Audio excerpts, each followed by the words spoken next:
মুহূর্তে Israeli navy যেভাবে পাল্টা আক্রমণ চালিয়ে যাচ্ছে, কিশলয় এবং বিশাখা তোমাদেরকে সেই ছবিটাও দেখাবো এবং আমাদের দর্শকদেরকেও দেখাবো। এই হচ্ছে ইসরায়েলি নেভির পাল্টা হামলার ছবি। জলপথ, স্থলপথ, আকাশপথ, কোনো পথ তারা বাকি রাখছে না।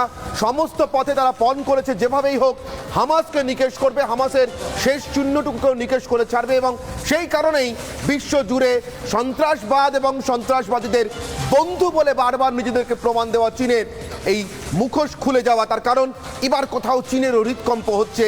তাদের লুকিয়ে রাখা, তাদের গুটিয়ে রাখা, তাদের পক্ষে কাজ করবার জন্য সরিয়ে রাখা জঙ্গি গোষ্ঠীগুলোর মধ্যে একটা যদি এভাবে নিকেশ হয়ে যায় ইসরায়েলি সেনার একের পর এক আক্রমণে, তাহলে মধ্যপ্রাচ্যে, ভারতের সীমান্তে, পাকিস্তানের ভিতরে, আফগানিস্তানের ভিতরে চীনের বন্ধু বলে আর রইলটাকে। তার কারণ আন্তর্জাতিক মহলে কোনো দেশকে তো খুঁজে পাওয়া যায় না যারা চীনের বন্ধু। একমাত্র চীনের বন্ধু হচ্ছে সন্ত্রাসবাদীরা। তারা নিকেশ হচ্ছে, ফলে চীন সরকারের ঘুম উঠছে। আর নিকেশ হচ্ছে ঠিক এইভাবে ইসরায়েলি নেভির পাল্টা একের পর এক আক্রমণে। জলপথকেও একেবারে অগ্নি উত্তপ্ত করে দিয়েছে ইসরায়েলি সেনার এই পাল্টা আক্রমণ। আমি এখান থেকে আস্তে আস্তে আমার সঙ্গে ইতিমধ্যে যে অতিথিরা এসে উপস্থিত হয়েছেন তাদের কাছে আমি একে একে চলে যাব। এই নিউজ রুম থেকে আমি আপনাদেরকে বলেছিলাম যে আমরা কিভাবে একের পর এক সমস্ত খবরের বিস্তারিত খুঁটিনাটি, কিছুক্ষণ আগে ময়ূক বলছিল টেলিস্কোপিক আর মাইক্রোস্কোপিক দুটো ভিউ তুলে ধরতে পারি। দেবজিৎ সরকার বিজেপির পক্ষ থেকে আমার সঙ্গে রয়েছেন এই মুহূর্তে। তোমাদের সেটআপে অনেক অনেক অভিনন্দন। হ্যাঁ, সাংবাদিকতা চলুক শির দ্বারা সোজা রেখে চোখে চোখ রেখে। দেবজিৎ দা, এই যে বড় স্ক্রিনটাতে এইভাবে বাংলার মানুষকে একটা সবথেকে আধুনিকতম প্রযুক্তি দিয়ে একটা ছবি দেখানো, অনেক অনেক কথা শুনেছি দেবজিৎ দা আমরা যখন এসেছি 2 বছর আগে।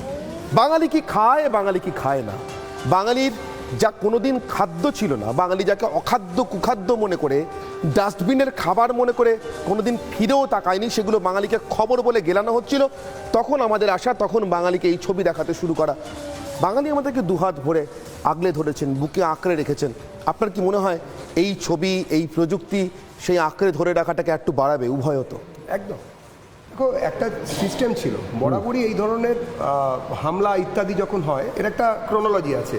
প্রথমে এক জায়গায় এরকম জড়ো করা হবে যে ইসলামিক জাতীয়তাবাদের নামে মৌলবাদী শক্তি, জেহাদি শক্তি এইসব কাজকর্ম করবেন। সেইটা করার পরে যখন হামলাটা হবে তখন তাকে এটা বীর বীর বীর বীর ভাব করানো হবে। যখন দেখো এবারেও হামাস যখন এরকম করেছিল তখন কি বীরত্বের কাজ করেছে ইত্যাদি ইত্যাদি, যোদ্ধা বলা হচ্ছে, যোদ্ধা হলো। এরপরে যখন কাউন্টার রিটালিয়েশন হবে তখন সমস্ত সেই যুদ্ধের ছবি, অত্যাচারের ছবি, মেয়েদের উপর অত্যাচারের ছবি, বাচ্চাদের গলা কাটার ছবি, সেগুলো বিভিন্ন নিউজ পোর্টাল থেকে হাওয়া হয়ে যাবে।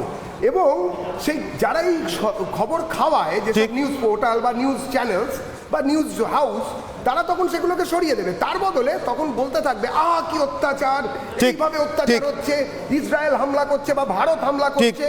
এই হামলা করে তখন কান্নাকাটি শুরু হবে। মনে রাখতে হবে, আমাদের এখানে সিদ্দিকুল্লাহ চৌধুরী তৃণমূল কংগ্রেসের সঙ্গে যিনি যুক্ত, তিনিও কালকে একটা মিছিল করলেন প্যালেস্টাইনের সমর্থনে। প্যালেস্টাইনের সমর্থনে কাকে সমর্থন করছেন? হামাসেরই অত্যাচারকে সমর্থন করছেন। কারা সমর্থন করছেন, কাদের জন্য? তার মানে যদি কালকে আমি আসছি দেবজিৎ, আমি আসছি আপনার কাছে। এই মুহূর্তে আলিশা আমার সঙ্গে রয়েছেন, আমি আলিশার কাছে যাব, তার কারণ আলিশার কাছে আরো একই রকম ভাবে যুদ্ধের খবর, আরো বড় ব্রেকিং খবরগুলো রয়েছে।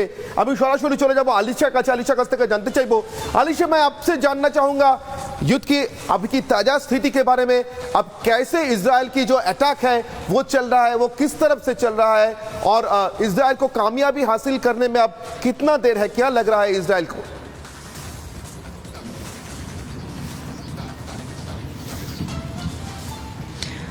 देखिए अनिर्बाण, हम लगातार जो है वो तस्वीरें रिपब्लिक बांग्ला के कैमरा के जरिए दिखा रहे हैं, और खास तौर पर अब इजराइल की बात करें, पूरी तैयारी जो है वो अब इजरायली फोर्सेस के ओर से शुरू हो चुकी है। हालांकि 3 घंटे का एक सेफ पैसेज जो है वो अब लोगों के लिए दे दिया गया है, जहां पर 24 घंटे का ऑलरेडी एक अल्टीमेटम बिल्कुल दिया गया था। जो नदन साइड के लोग हैं, नदन साइड गाजा बॉर्डर के लोग हैं, उनको अब साउथ के ओर पर आने के लिए कहा गया था। वहीं वहीं पर इजराइल का एक पहले से मैसेज दिया गया था कि कोई भी उनका टारगेट सिविलियन नहीं है, और वही उसी मैसेज को देखते हुए अब 3 घंटे का और सेफ पैसेज दिया गया है। मेरे साथ मेरे सहयोगी गुरसिमरन भी मौजूद है। हम लगातार हर एक जो है जगह से, गाजा बॉर्डर से रिपोर्टिंग कर रहे हैं और कहीं ना कहीं पर तस्वीरें जो है वो दिखा रहे हैं। गुरसिमरन, अगर आप बता दो कि किस तरीके से इजराइल की तैयारी है, अगर बात करें जो टैंक्स की, आर्टिलरीज की जो लगातार फायर किया जा रहा है। देखिए, एक तरफ जो हमास टेररिस्ट की ओर से रॉकेट फायर किए जा रहे थे, लेकिन कहीं ना कहीं पर उसको इंटरसेप्ट किया जा रहा था, वो नाकामयाब हो रहा था। लेकिन इजराइल पूरी तरीके से तैयार है, उनके मरकावा टैंक्स आगे बढ़ चुके हैं, वहीं पर ऑपरेशनल बेस पर इन्होंने आर्टिलरी लगातार जो है फायर कर रहे हैं। देखिए, स्वाभाविक तौर पर जो आपने मरकावा टैंक्स की बात की, हम इस वक्त विजय सुरेंद्र शाह से कहूँगा अगर दिखा पाएं तो जिस इलाके से हम निकल रहे हैं, ये जो है ये आर्मर्ड कोर के हेडक्वार्टर्स का इलाका है। यानी कि जो मरकावा टैंक्स की आप बात कर रहे हैं, जिन्हें कि फॉरवर्ड एरिया पे अब डिप्लॉय कर दिया गया है, ये ठीक सामने ये जो विजुअल्स आपको विजय सुरेंद्र शाह दिखा रहे हैं, ये आर्मर्ड कोर का हेडक्वार्टर है। यानी कि ये वो कोर जो बैटल टैंक्स के लिए पूरी तरह से तैयार रहती है। जो बैटल टैंक्स यहाँ से जाते हैं वो इसी कोर से जाते हैं। तो आप समझिए कि यहाँ से पूरी तैयारी की जा चुकी है।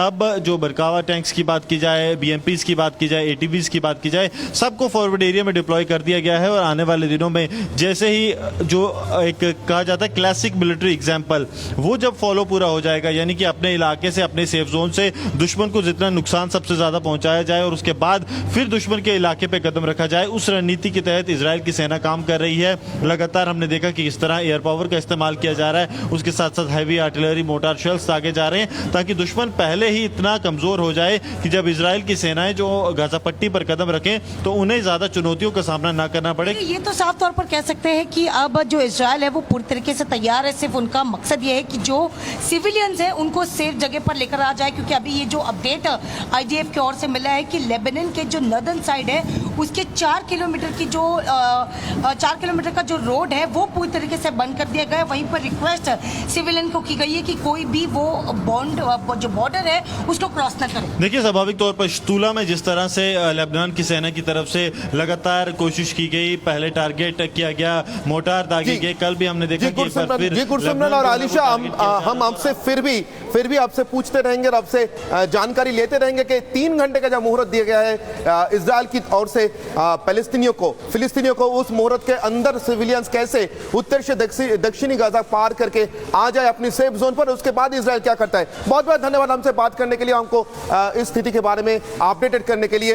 আপাতত সরাসরি গাজা থেকে ছিলেন আমাদের দুই প্রতিনিধি আলিশা এবং গুরসিমরান। একটা ছোট্ট বিরতির সময় হয়েছে, বিরতিতে যাব, কিন্তু আপনারা ভাবছেন আপনাদের সঙ্গে তো আমি এমনি কথা বলছি, তাহলে হাতে এটা কেন? এটার জন্য একটা সারপ্রাইজ আছে। শুধু দেবজিৎ বাবু নন, আর কারা কারা আছেন ব্রেকিং নিউজ নিয়ে আমাদের সঙ্গে কথা বলবার জন্য রিপাবলিক বাংলার, পূর্ব ভারতের এবং গোটা বাংলার 1 নম্বর চ্যানেলের 1 নম্বর স্টুডিও থেকে আরো অনেক খবরের বিস্তারিত বিবরণ, ব্যাখ্যা এবং অবশ্যই আপডেট নিয়ে ফিরে আসছি ছোট্ট বিরতির পর। সঙ্গে থাকুন রিপাবলিক বাংলায়।